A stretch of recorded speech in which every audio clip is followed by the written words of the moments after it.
सलाम Pakistan, now news के साथ मैं हूं आपका होस्ट मोहम्मद सुहेब शहजाद सराफ। आपको ले चलते हैं आज की हेडलाइन की तरफ। खबर शामिल करते हैं विहाड़ी से। पेट्रोलिंग पुलिस पक्खी मोड़ विहाड़ी की जबरदस्त काविश गाड़ियों पर रिफ्लेक्टर लगाए और स्मोक के हवाले से पंफलेट तकसीम किए।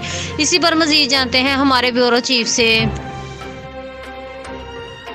जी बिल्कुल, पेट्रोलिंग पुलिस पक्खी मोड़ की शिफ्ट इंचार्ज गुलाम बास जोइया ने additional IG patrolling Punjab Shahid Hanif और एसपी पेट्रोलिंग मुल्तान हुमा नसीब के अहकामात के मुताबिक डीएसपी पेट्रोलिंग बिहाड़ी मलक मोहम्मद रफी की जेर निगरानी हाईवे पर दौरान गश्त स्मोक और धुंध से बचाव के लिए और मुसाफरों की कीमती जानों की हिफाजत के लिए रोड पर सफर करने वाले हजरात में पंफलेट तकसीम किए और रिफ्लेक्टर स्टिकर भी गाड़ियों पर लगाए गए ताकि इनकी चमक से ड्राइवरों को सामने से आने वाली ट्रैफिक आसानी नजर आ सके। मजीद कहा शिफ्ट इंचार्ज गुलाम बास जोइया ने कि तमाम ड्राइवर हजरात दौरान ड्राइविंग अपनी गाड़ियों के दरमियान फासला बरकरार रखें। धुंध की शिद्दत की वजह से मौसम का खराब रहना मामूल बन चुका है और मौसम को सामने रखते हुए ट्रैफिक कवानीन पर अमल दरामद करें ताकि हमारी कीमती जानें महफूज रह सके। इस अमल को मरकजी अंजुमन ताजरान माछीवाल और विहाड़ी पक्खी मोड़ के अहदेदारान ने बहुत अच्छा सराहा और नेक ख्वाहिशात का इज़हार किया।